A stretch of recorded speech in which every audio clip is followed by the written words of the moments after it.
Hello, welcome as our nation discusses today, or celebrates today, Juneteenth. We have a great panel for you today, and we'll start. First person is Kimberly King-Webb, and she's our Senior Vice President and Chief Human Resources Officer. We also have Mackie Robertson. She's our nurse, lactation consultant from our Shreveport Ministry in Louisiana. She also happens to be the winner of our Diversity and Inclusion Award last year. We also have Dr. Lauren Robinson. She's our Vice President for Medical Affairs in Texarkana, Texas. I am looking so forward to sitting at your feet and learning about Juneteenth and to listening to your personal reflections on this celebration. So right off the bat, I would like to start with a question that has two parts. I'm going to start, Kimberly, if you don't mind, I'm going to start addressing you on this one. For the first part, I would like to start, can you explain to us Juneteenth? Absolutely. So Juneteenth marks the day when enslaved Africans in Galveston, Texas, finally learned that they were free. On June 19th, 1865, about 2 months after the Civil War ended, and 2.5 years after Emancipation Proclamation, where President Abraham Lincoln declared slavery to be over, it was only then that slaves in Texas and some of the other southern states learned that they were actually free and that slavery had indeed ended. Wow, thank you. Any reflections from the panel? I can open it up, maybe Dr. Robinson, if you don't mind, or Mackie. Any reflections on what this day means to you personally? You know, I think for me, it really speaks to, I think, the resilience and perseverance of African Americans in this country. I think the sad reality of it is that it points to kind of what we'll get into talking about today when we talk about systemic racism, which means that there are factors beyond individual factors that perpetuate racism against African Americans and other groups.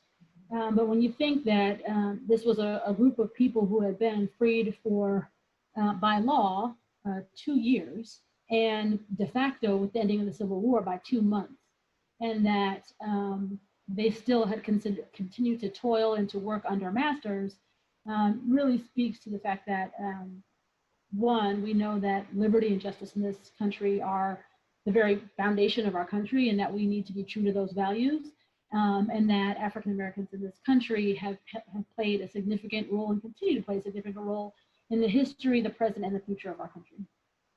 Great. Thank you. Mackie, can you share what it means for you personally? Sure. For me personally and my family, Juneteenth, we reflect on our past from both sides of my family. Some of my family having originated in the South Texas area and South Louisiana. So we like to sit and gather ancestors who are still with us to share in storytelling, so that our children never forget, but also can share in the pride of their own collective heritage.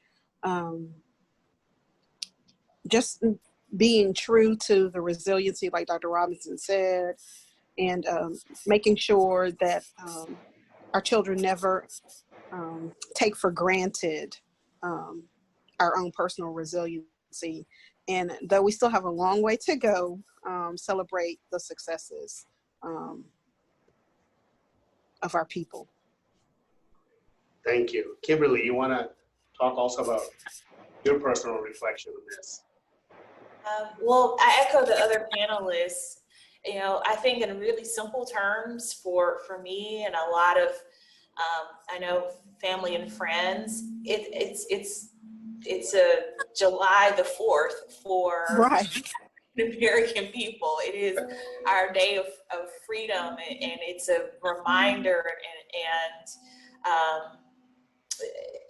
it allows us to reflect on not just that one day, but all of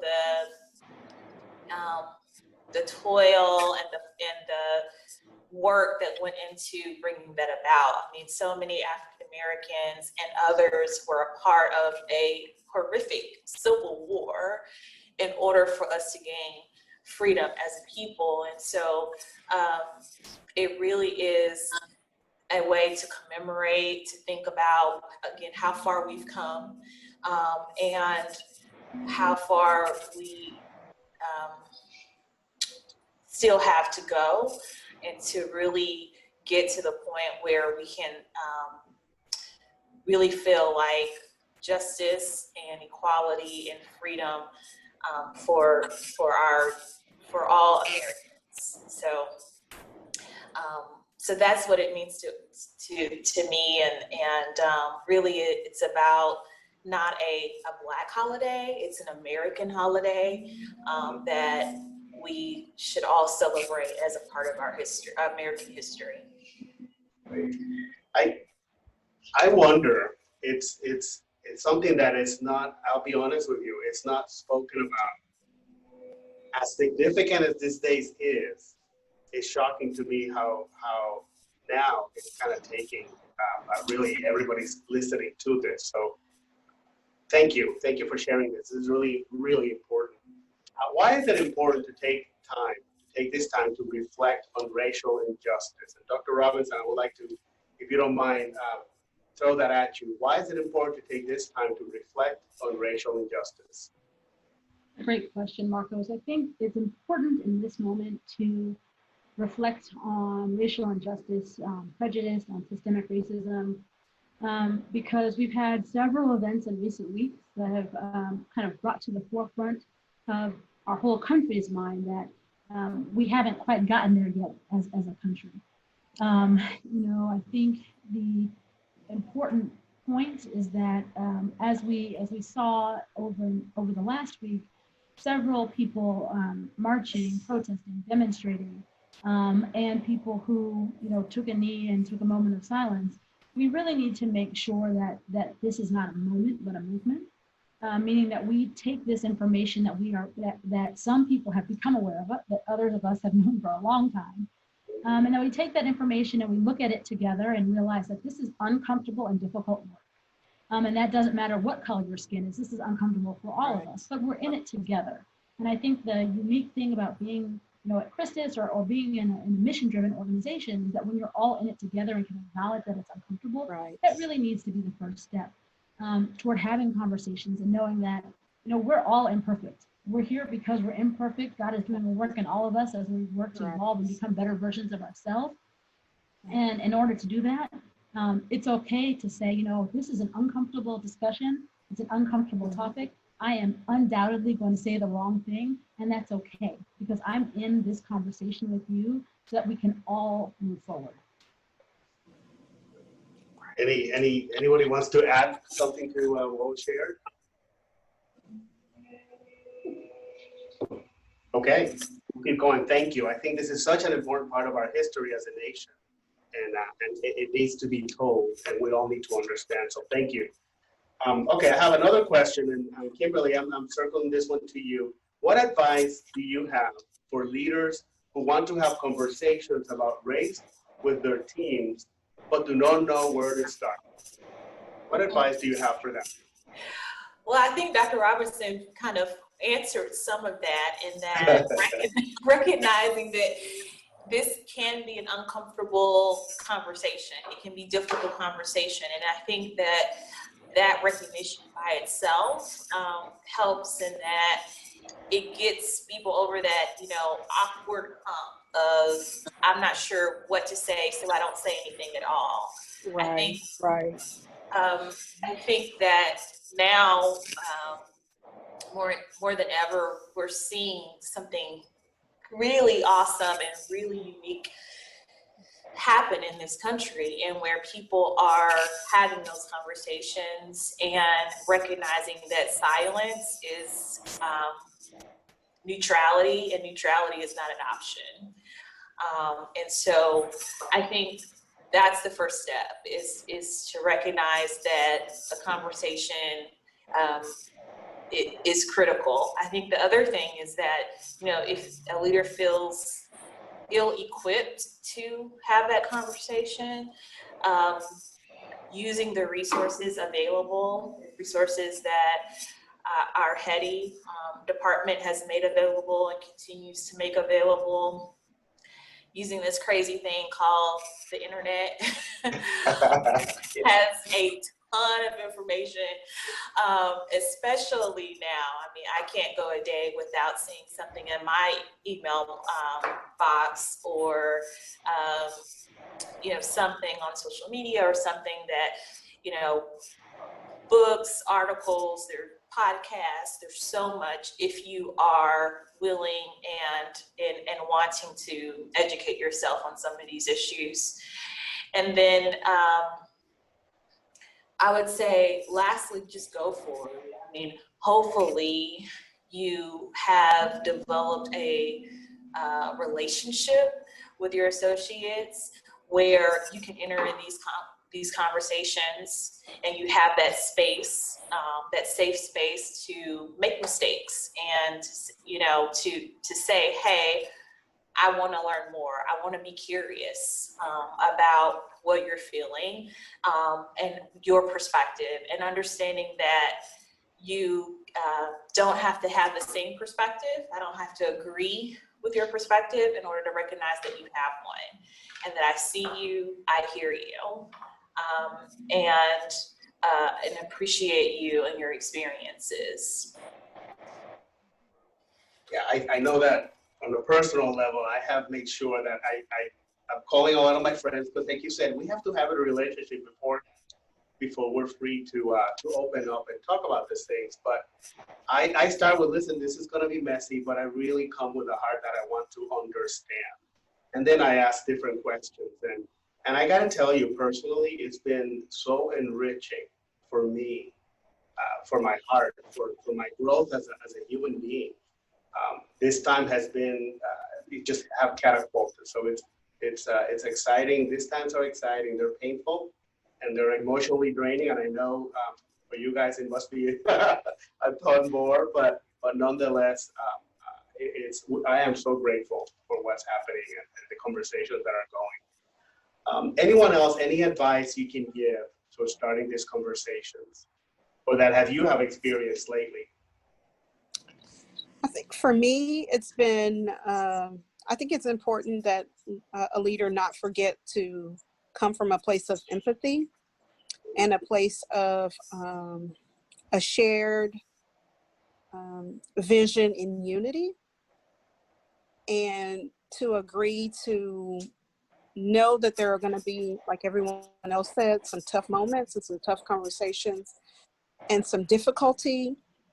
But at the end of it, recognize that though we may not see eye to eye, the dialogue needs to be had. I think she was so correct when she said neutrality is no more, or it should not be. And just realize that even if you do not know what to say, silence, it sends absolutely the wrong message, and it could be perceived as complicity, which is also a breeding ground for negativity and a lot more misunderstanding and disunity than unity. Thank you. Dr. Robinson, you want to add something to that? No, I think that they said it's so exactly what I would say. Okay, I have another question before we take a few-minute break, and that is, can you complete this sentence? I would like all three of you to please complete it at some point. Racism in America today is? I'll go first. Racism in America today is systemic. And I think that we have to recognize that. it is not about hate. It's not about ignorance. Those are components and those are ways that it can manifest itself. But there are a lot of other ways that it can show up even when people are not being hateful or people are trying to educate themselves. And so it's not about an individual thing. And it really is a systemic problem. So to say that I don't see color, or, you know, I'm colorblind, or I'm not a racist, that's well and good, but it really is not an individual thing. It is a systemic problem. And so whether it be in the criminal justice system, while that is kind of at the forefront of what we're looking at now, and a lot of the protests that we see are addressing those issues, there are also issues in education. There are issues in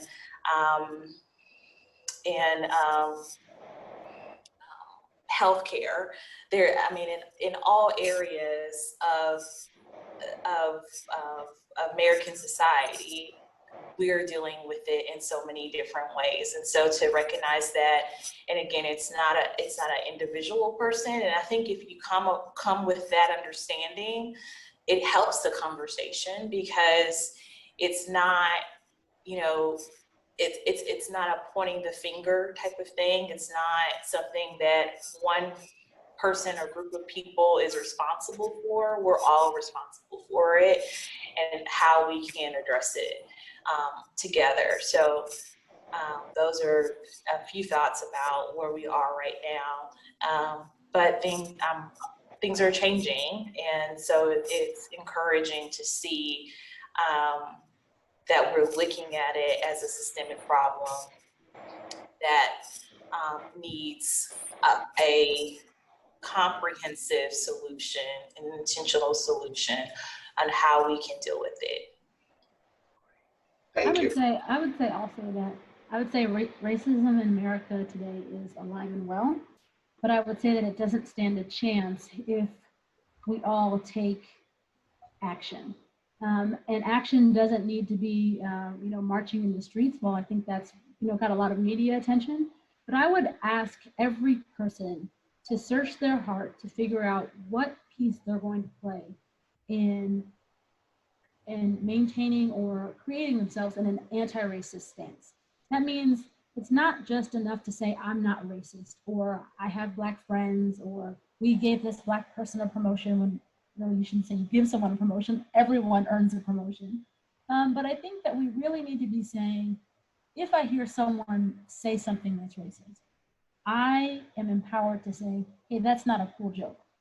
Or if I see something and I don't know if it's racist, I'm not afraid to bring it up and say, hey, can we talk about this a little bit more? I'd like to understand a little bit more about where you're coming from. And that is whether you are a Latinx person, whether you are a Black person, a white person, Asian American, whether you're not American and you are an immigrant and you're here working hard to, you know, give your family a better life, like every single person that CHRISTUS is trying to do. We all need to be committed to anti-racist behavior. And I would say specifically here at CHRISTUS Health, it's completely consistent with our core values. And you can tie anti-racism to every single one of our core values. And that's how I would challenge our associates to think about it and approach it. Thank you. Maggie. When I think about the statement, I think racism in America today has evolved. I think that we each have to challenge ourselves, like Dr. Robinson said, to realize that it's all of our part to play. We all, if we see something, say something. If it makes you uncomfortable to say it in the moment, find a way to get it addressed. But absolutely, if each of us take the time to make the statement that it stops with me, we can create a culture of safety for everyone, not just at CHRISTUS, but in our world. I think that we are right on the precipice of people recognizing, you know, I don't really necessarily like the way XYZ has been done. And I have decided that now I will do my part to make sure it stops with me. So I think though, even though racism has evolved, we are at a prime point where we can stop it if we all own it. Thank you. I hear that message. We all own it. It's not one community or another. The solution is everybody taking responsibility. So thank you. At this time, we will take a short intermission and we will continue this great learning. Please join us and click on the second link to continue this great